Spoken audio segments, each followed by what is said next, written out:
Salutations, respected viewers. Here I am in the Moscow Kremlin, and I'm about to point out a fascinating historical phenomenon to you about a certain civilian or civil order of victory that was granted, not civilian order, and it's just beside this Supreme Soviet building. I think it's what's used as the Senate now.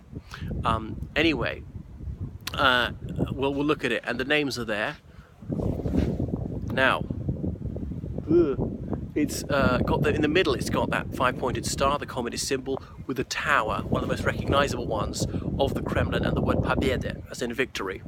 And then it's got the names on the far side from me. It's got Vasilievich, Zhukov, and Stalin, and there's several more on the left-hand side, Soviet citizens. Below it's got foreign citizens who are awarded it.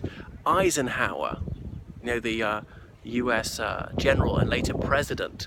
So it was clearly just after the Second World War this was granted, because when the Cold War came along they would not have been giving him such a gong. Then it's got Montgomery, the British general, some Irish stock, and a Polish marshal, Tito of Yugoslavia. Well, they fell out of love with him very soon after the Second World War, about 1949.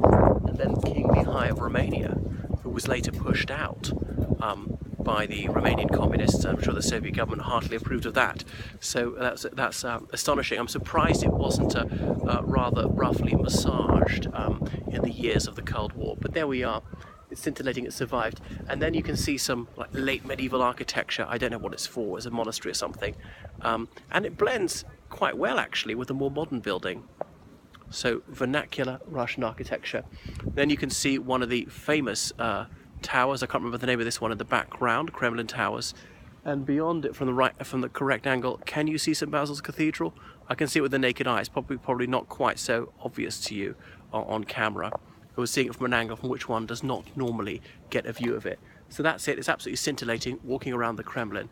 These huge squares, and so much of the history of the country is here in the Kremlin. It's just by Borovitska Hill, and that's where the first settlement in Moscow was, on that hill just above the river Moscow, so safe from floods and good for defensive purposes, and that's where so much of the history of the country has taken place.